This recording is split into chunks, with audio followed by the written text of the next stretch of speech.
Welcome to Sacrilegious Discourse. For this is what the Sovereign Lord says. Why do you need prophets to tell people who you are and what you want? If you can justify everything that the God of the Bible has done, then you can justify any of your behavior. A lot of this mentality is trickling into what is now mainstream right-wing Christianity. I am capable of empathy greater than this God of the Bible. This is a Bible that they tell kids. This is the good Lord. This is the good book. He is fantasizing about murder, mass murder. Head over to sacrilegiousdiscourse.com right now to find out how to leave us a review or support us on Patreon.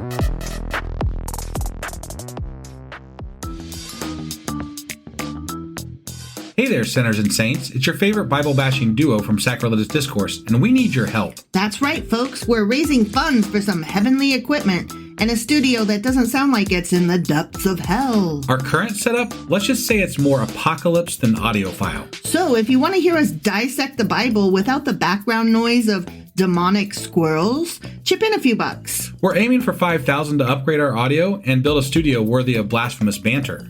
Donate today and help us spread the good word of atheism. You can find a link right on our homepage, sacrilegiousdiscourse.com. Every dollar counts. Even if it's from your collection plate.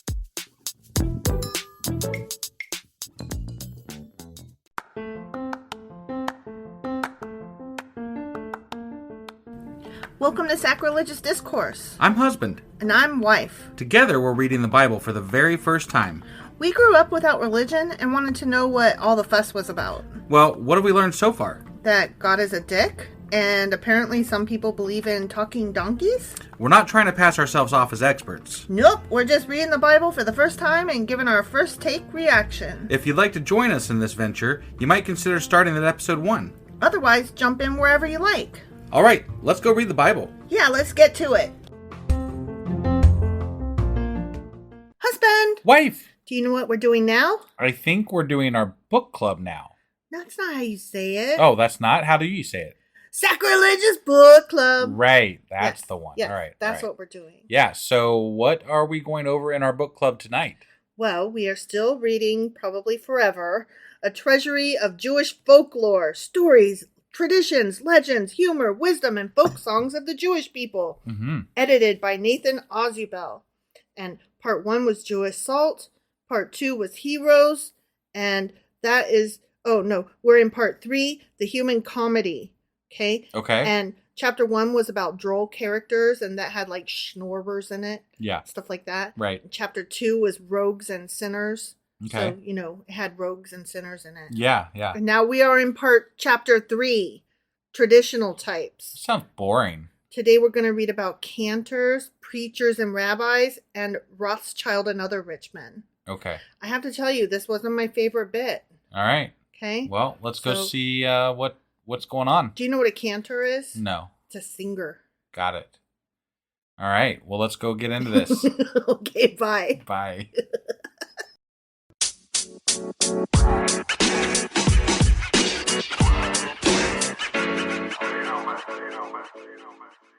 All right, so this bit opens with a really lengthy intro.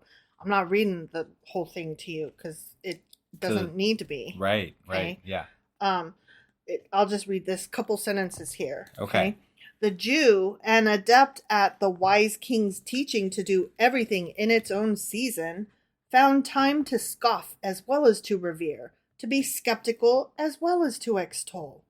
This was not done from caprice or malice, but rather out of good-humored raillery, prompted by a recognition that the noblest and the wisest also have their comic and foolish sides, which I can agree to that. Sure. Therefore, all life passed in review before the folk humorist, who was no respecter of persons or of the degree of their eminence. So everybody farts, is basically. Got it. That's the way I view that. Yes. Everybody without exception was a candidate for the butt of his jokes.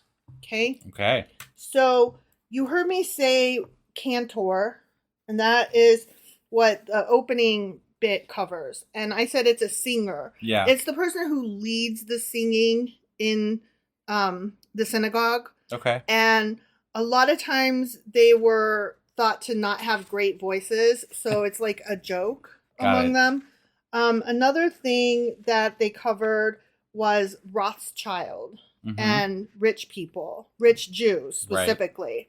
And they used the term very generically, as in if they said, oh, there goes a Rothschild, they don't mean anybody specific. It's a very generic, rich... Gentile, whatever. Yeah. Jewish person. Right. Jewish person, yeah. Not a Gentile, a Jewish person. Right. But a rich one. Right. And they were often thought to be stingy by the people, by the Jewish people. Okay. Like, I'm not trying to put Stereotype, forth any the stereotype. Jewish stereotype, right. Yeah. I'm trying to explain the jokes that are being written by Jewish people, what they joke about. So it's quite possible maybe that the Jewish people started their own stereotype about themselves. Correct. So, and I don't know how that all transpired. Yeah, I don't know that. I'm just saying it's possible. It is possible. All I know is I don't know. Right. And I'm not trying to get into all that. I'm just trying to make sure everybody knows that I'm not trying to stereotype. Right. I'm merely bringing the information from this book. Right. Okay? So the first one that we're going to read is on page 391, and it's called A Cantor After 70. Okay? When God created the world, he first made animals, and after that, man. After he had created the dog asked God, what must I do in the world? And God answered, you will have a master who will beat you if you will not obey him. Oh. Yeah, you'll chew on bones and bark at the moon. Whee, that sounds fun, right? No. How long will I live? Asked the dog. 70 years. What? Wait, what? What? Cried the dog. Lead a dog's life for 70 years? 15 is enough. 15 years it shall be, agreed God graciously. Next, God created a horse. What must I do in the world? The horse asked, and God answered, you will pull a load and get a good whipping for your trouble. I mean, this just sounds great, right? Right, yeah. And how long will I live? 70 years. What? Cried the horse. Lead a horse's life for 70 years? 25 is enough. 25 years it shall be, agreed God graciously.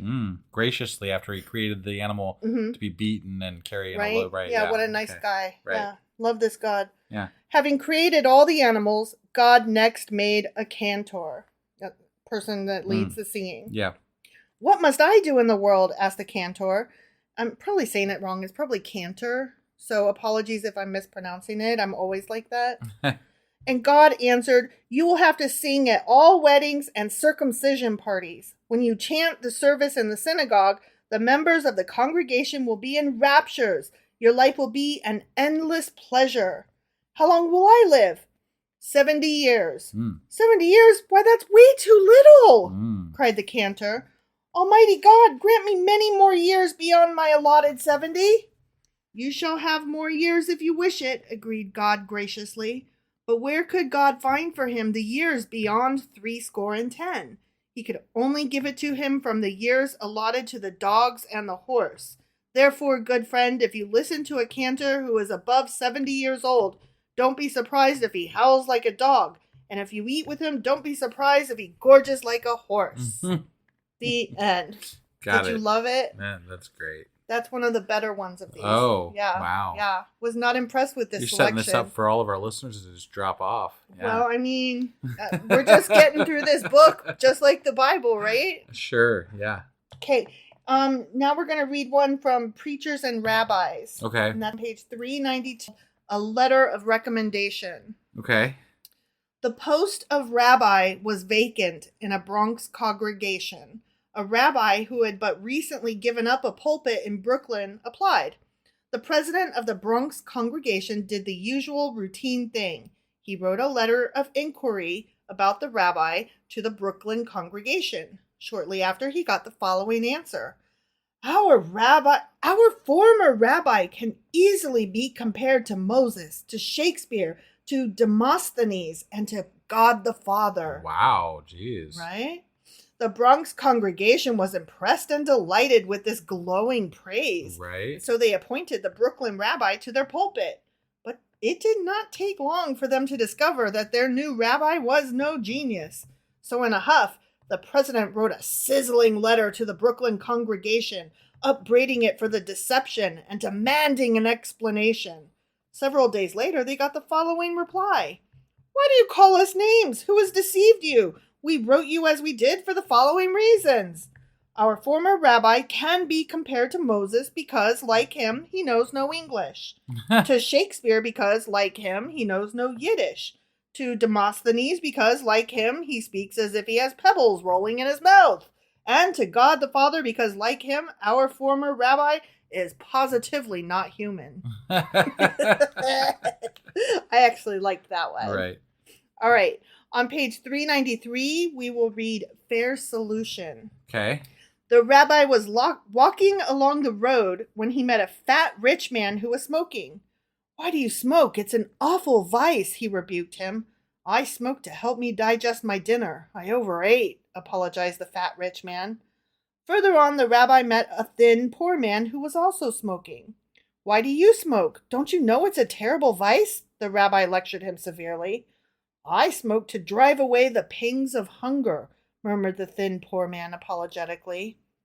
Lord of the world, cried the rabbi, lifting his eyes to heaven. Where is your justice? If only the fat rich man would give the thin poor man some of his dinner, both of them would be healthier and happier, and neither of them would have to smoke. Perfect. Yeah. Right? Yeah. Like, yes, that is correct. Right. Socialism. No, It's wonderful. No lies detected, friend. Right. Okay, so next one we're going to read is on page 395, and we're entering the Rothschild section, okay? Okay. This one's called Living Deluxe. Okay. In the Jewish cemetery at Frankfurt am Main lies the magnificent grave of Reb Amschel Rothschild, the founder of the famous banking family. One day a poor man from Galicia came to see the grave and stood marveling at the tombstone's beauty and costliness. That's what I call living, he murmured to himself in rapture. Isn't that something? That's good. Yeah. I think there's one more. Yeah. Okay, on page 398, True Grief. Okay. At the funeral of the richest man in town, a great many mourners turned out to pay their last respects to the dead. Among the multitude was a poor man who heaved deep sighs as he followed the hearse. Are you a close relation to the deceased? Someone asked him commiseratingly. Well, I'm no relation at all, he replied. Then why do you weep? That's why. Oh, yeah. Yeah, it took me a second too. Right, yeah. Yeah, so that is it for that section. Next time, we will be getting into a continuation of this chapter, traditional types, with doctors and patients, waiters in restaurants, and matchmakers. That sounds kind of possibly interesting. Yeah, that sounds funner. Yeah. Yeah. Though they weren't that bad today. You set me up for like really bad, and I'm like, that wasn't that bad. I like to think it's just because I read the best ones and I read them well. Got it. I credit myself. Okay. God gets to credit himself for everything. I get to credit myself. Fair enough. All right. Well, that was our episode today for the book club. For Sacrilegious Book Club. And I'll be getting out the weekly wrap up here shortly, and then we'll be back tomorrow with Isaiah. or maybe even today because it's late. Well, yeah. So whatever. It'll be out after this one. Isaiah chapter 11. There you go. We'll see you then. Yep. Bye.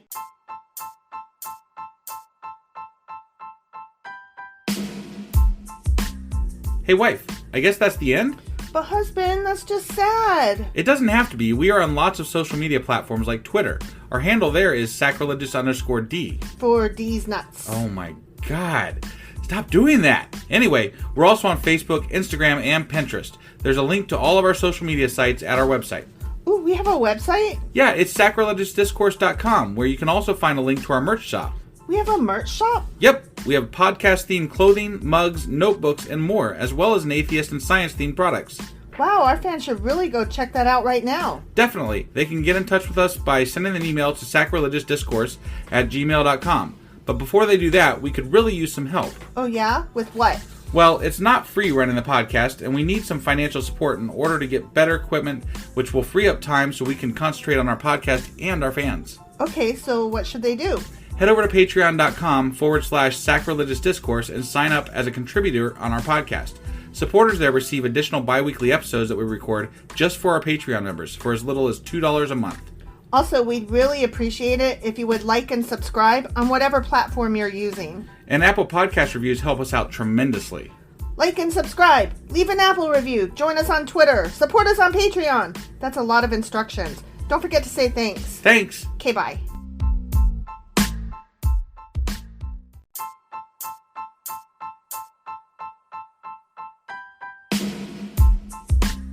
Hey wife, I guess that's the end? But husband, that's just sad. It doesn't have to be. We are on lots of social media platforms like Twitter. Our handle there is sacrilegious_D. For D's nuts. Oh my god. Stop doing that. Anyway, we're also on Facebook, Instagram, and Pinterest. There's a link to all of our social media sites at our website. Ooh, we have a website? Yeah, it's sacrilegiousdiscourse.com, where you can also find a link to our merch shop. We have a merch shop? Yep, we have podcast-themed clothing, mugs, notebooks, and more, as well as an atheist and science-themed products.